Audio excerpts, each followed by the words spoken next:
بسم الله الرحمن الرحيم تبارك الذي بيده الملك وهو على كل شيء قدير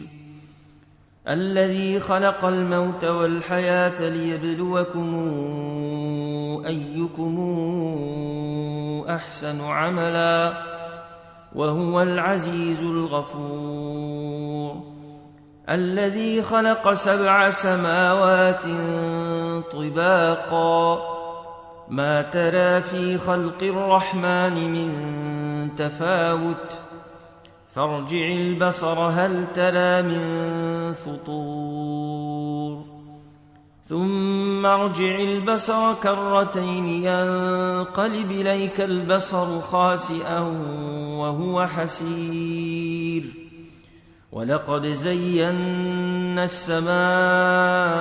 الدنيا بمصابيح وجعلناها رجوما للشياطين وأعتدنا لهم عذاب السعير وللذين كفروا بربهم عذاب جهنم وبئس المصير إذا ألقوا فيها سمعوا لها شهيقا وهي تفور تكاد تميز من الغيظ كلما ألقي فيها فوج سألهم خزنتها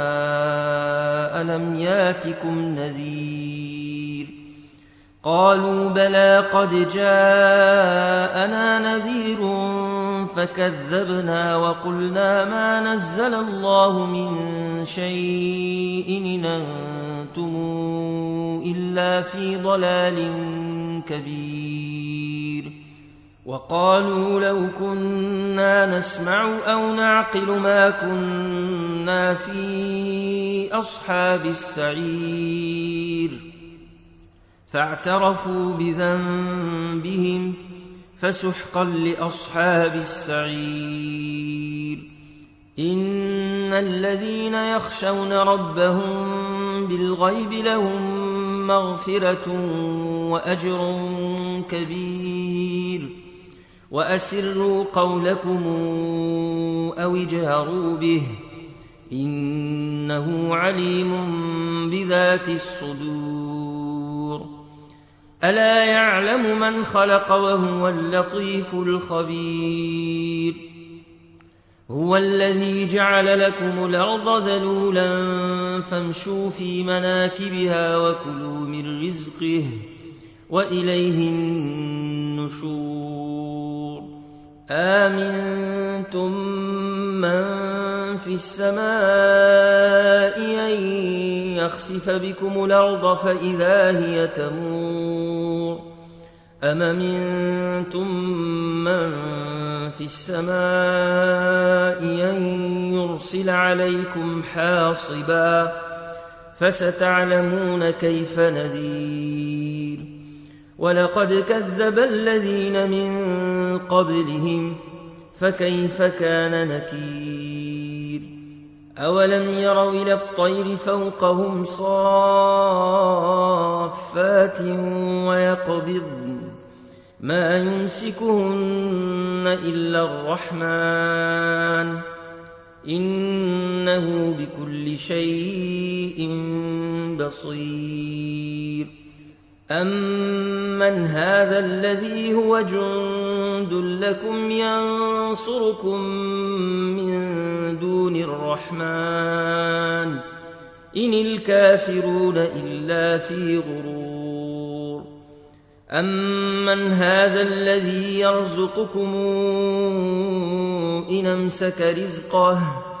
بل لجوا في عتو ونفور أفمن يمشي مكبا على وجهه أهدى أمن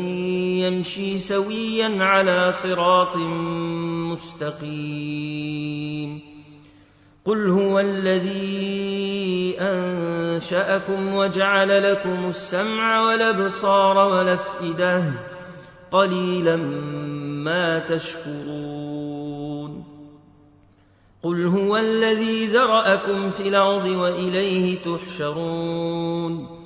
ويقولون متى هذا الوعد إن كنتم صادقين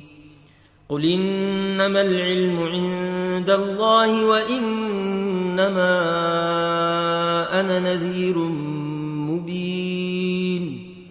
فلما رأوه زلفة سيئت وجوه الذين كفروا وقيل هذا الذي كنتم به تدعون قل رأيتم إن أهلكني الله ومن معي أو رحمنا فمن يجير الكافرين من عذاب أليم قل هو الرحمن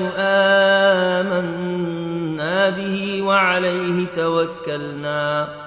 فستعلمون من هو في ضلال مبين قل رأيتم إن أصبح ماؤكم غورا فمن ياتيكم بماء معين